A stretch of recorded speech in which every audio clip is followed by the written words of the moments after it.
असल में फरीद साहब जो सियासत को कारोबार समझ के पैसा लगाते हैं ना, इनको ये भी टेंशन होती है कि अगर हुकूमत में ना रहे तो बिजली गैस की चोरी भी बंद हो जाएगी। बिल्कुल सही कह रहे हैं आप आप गौरी साहब। माशाल्लाह शुरू से खूबसूरत हैं या आपको कोई करंट लगा था? करंट मुझे नहीं लगा जनाब, और जब आप हारेंगे आपको करंट लगेगा। भाई ये तो बड़ा ही मनूस आदमी है। आप कुछ तो बताइए ना, कुछ तो कोई थोड़ा सा तो आइडिया होना चाहिए आपको।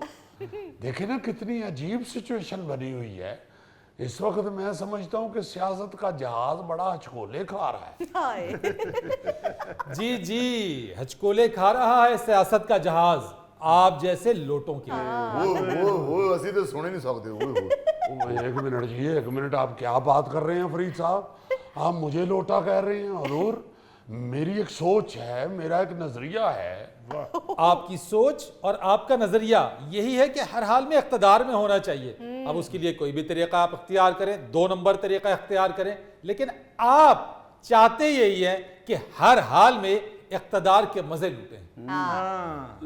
इख्तिदार में रहना तो मेरा हक है, मजे बीच में आप क्यों कह रहे हैं? मैंने कौन सा असेंबली में पंगूड़े पे बैठना है?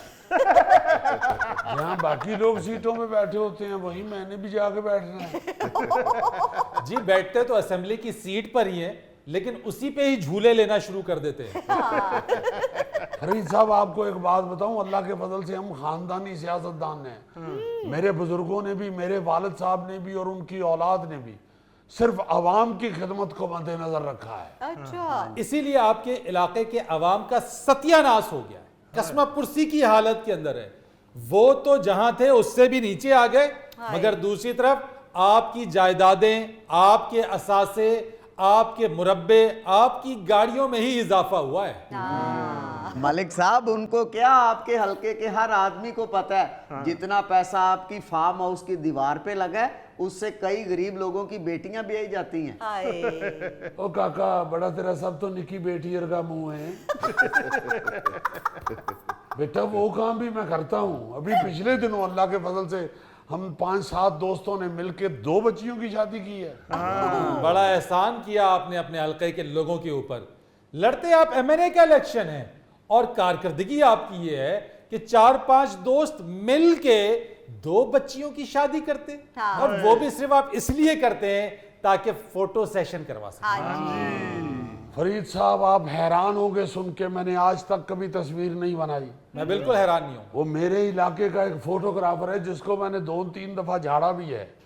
वो आके तस्वीरें बनाता है। अभी मैंने कुछ दिन पहले 15 सिलाई मशीनें तकसीम की हैं अपने इलाके में। अच्छा, तो वो तस्वीरें बना के ले गया। अब और 14वीं मशीन तक मुझे वो नजर नहीं आया। पता नहीं किधर से निकल रहा है। और 15वीं मशीन का वो उसने फोटो बनाया है और लेके दौड़ गया। और मैं हल्फन कह सकता हूं कि मैंने किसी को नहीं कहा, उसने खुद ही जाके किसी अखबार वाले को दिया और उन्होंने अखबार में लगा दिया। मैं बल्कि उल्टा नाराज हुआ हूं कि आपने अगर अखबार में लगाया है तो मुझे तो भेजो अखबार। मेरा मतलब है कि अगर आपने तस्वीर लगाई है तो मुझसे पूछ तो लो। हाँ जी, तो उससे डर गया वो कि थाने ना ला जाए फोटो। यकीन मानिए फरीद साहब, मैंने तो अपने सिक्योरिटी गार्ड से कहा है कि ये फोटोग्राफर अब कभी हमारे किसी फंक्शन पे नजर आए तो इसको पकड़ के मेरे हवाले करना है बस।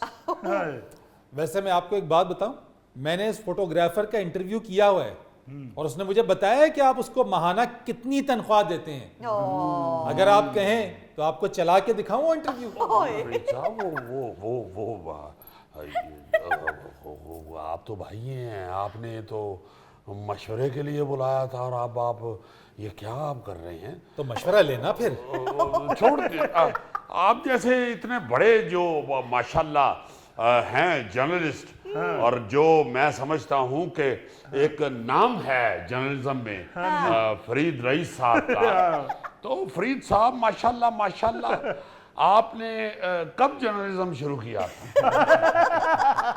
देख रहे हैं गौरी साहब, हवा का रुख कैसे तब्दील हुआ। हाँ जी, वैसे आप बड़े खुशकिस्मत हैं कि आप माशाल्लाह एक ये करंट अफेयर के शो में बैठते हैं। यकीन जानिए, मैं तो अब टेलीविजन देखता हूं तो मैं सोचता हूं कि इस वक्त माशाल्लाह जो जर्नलिस्ट हैं वो कैसे पावर में हैं, कैसे ताल्लुकात में हैं वो माशाल्लाह, और कितने इख्तियारात हैं उनके पास। बहुत मिस करता हूं मैं तो जर्नलिज्म को।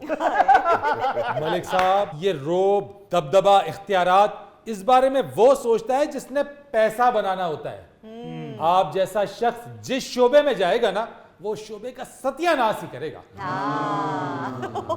मेरा ख्याल है फिर ब्रेक ले लें। बिल्कुल, हम ब्रेक ले लेते हैं और तब तक आप सोचें कि आपने अब सियासत में करना क्या है। नाज़रीन, यहाँ वक्त हुआ है एक ब्रेक का, हमारे साथ रहिए। जिस तरह का इनका रवैया है, मेरा ख्याल है फिलहाल तो खारिज ही करता हूँ।